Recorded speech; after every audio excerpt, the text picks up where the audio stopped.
Hi, Townstroops. I am so excited to read chapter 8 because I want to find out more about Mary's cousin, Colin. I think it's pretty exciting that she found that she had a cousin and that he's kind of about the same age as her. And I wonder if they're going to become partners and figure out mysteries or what's going to happen. So I guess the best way to find out is to keep reading. So next up, chapter 8 of The Secret Garden.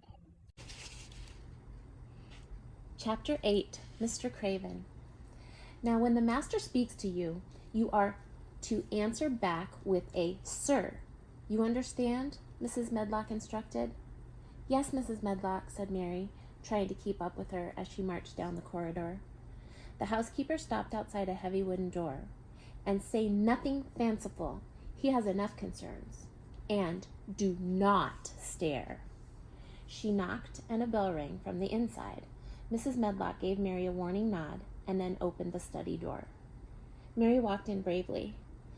The gloomy room was large and dark.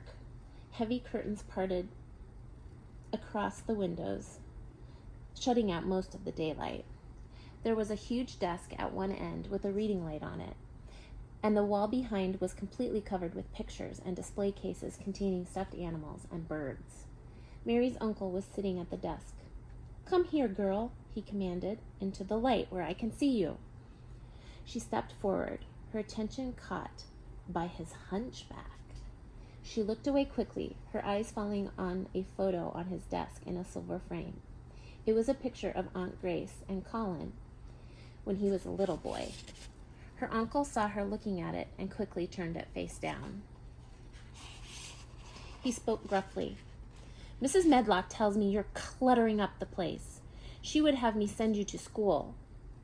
Mary had never been to school, but she hated the thought of being surrounded by other children day and night. She spoke firmly. I would not like that, sir. I like it here. Her uncle studied her. Then we will find you a governess.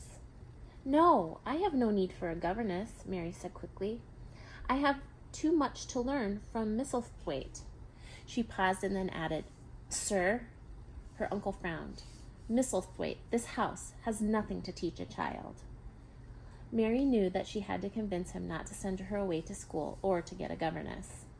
But I want to play out of doors and I want to explore the grounds.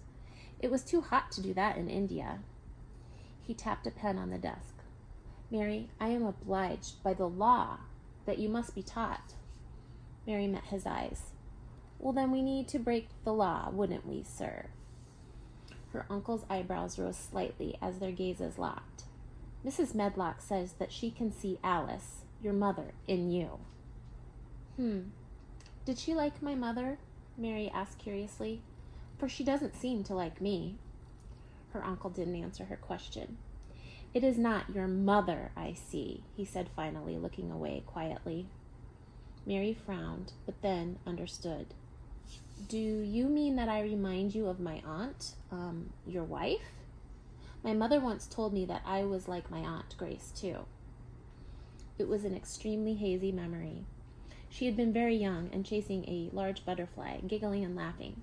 She could remember her mother scooping her up into her arms. You are so like Grace, little Mary, she had said, laughing.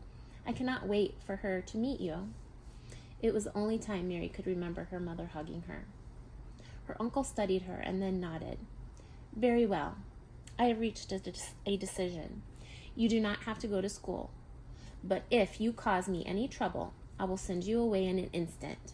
Do you understand? Mary nodded calmly, although inside she felt like she was jumping with excitement at having gotten her own way. Yes, sir, she said politely. You won't be here long anyway, her uncle sighed.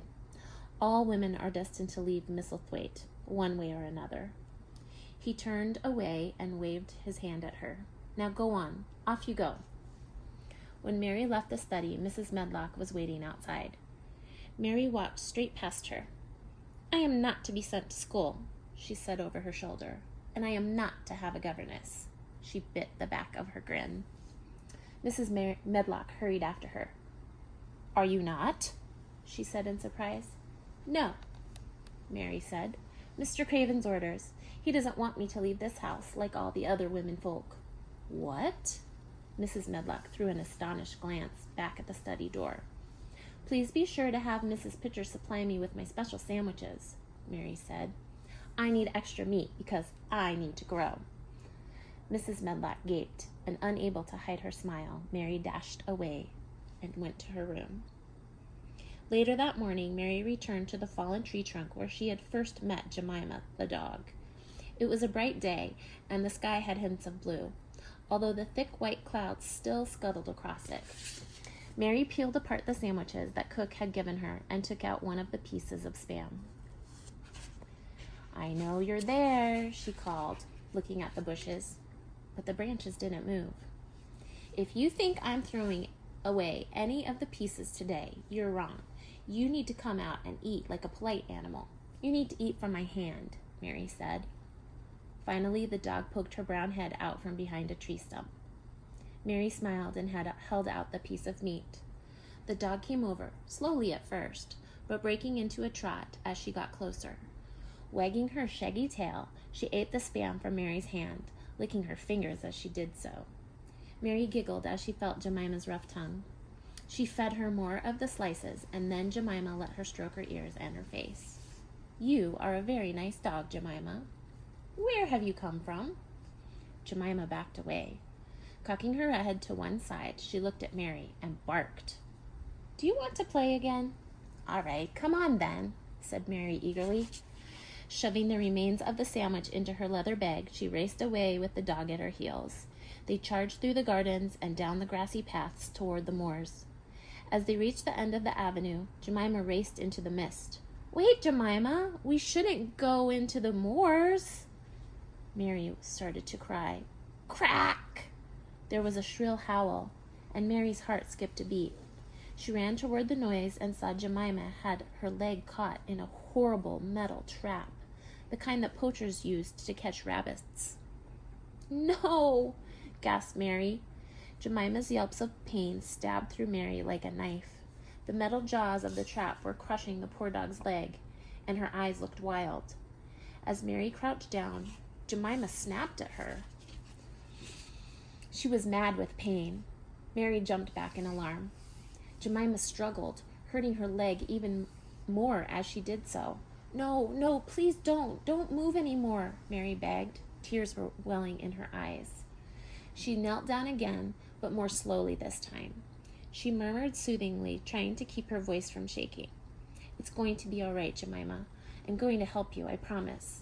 Please, just let me." The dog stopped struggling and was standing still now, but she was still shivering in pain. Her dark eyes looked pleadingly up at Mary. "That's it," said Mary cautiously. "Now stay still." Her eyes darted over Jemima's horribly wounded leg. The blood made her feel queasy and sick, but she had to help. Swallowing hard, she leaned forward and took hold of the jaws of the trap. Using all of her strength, she forced them apart, loosening their grip on Jemima's leg. And with a yelp, the dog pulled her leg free. And as she did so, the jaws of the trap sprang back together. Mary let go just in time. She gulped. Her hand had almost gotten trapped in there. But she'd done it. She'd actually freed Jemima. Jemima was looking at her wound. She stood up, but she couldn't put any weight on her damaged leg. Come here, Jemima, let me help you," Mary said. But Jemima hobbled away from her. Mary ran after her, and although the dog could only use 3 legs, she still was able to move faster than Mary. She seemed determined not to be caught. She raced through the grounds to a hole under the wall, and she disappeared. "Oh, I can't leave her," Mary thought. "She's injured. She needs my help." She looked up at the ivy and at the tree growing next to the high wall, and then she made a decision. Ignoring the twigs that were scratching her legs through her stockings, and the ones that tore at her hands, she scrambled up into the tree and started to climb. Up and up she went, finding footholds for her feet and heaving herself until she reached the very top of the wall. With a final wriggle, she pulled herself onto it and straddled it as if she was riding a horse. Triumph rushed through her. She was so high up. Now all she had to do was climb down the other side of the wall. There were tree branches and creepers on that side, too. Mary swung her leg over and started to clamber down again, finding footholds for her feet. But just as she let go of the wall, the branch that she had just put her weight onto snapped, and with a shriek, Mary felt herself start to fall.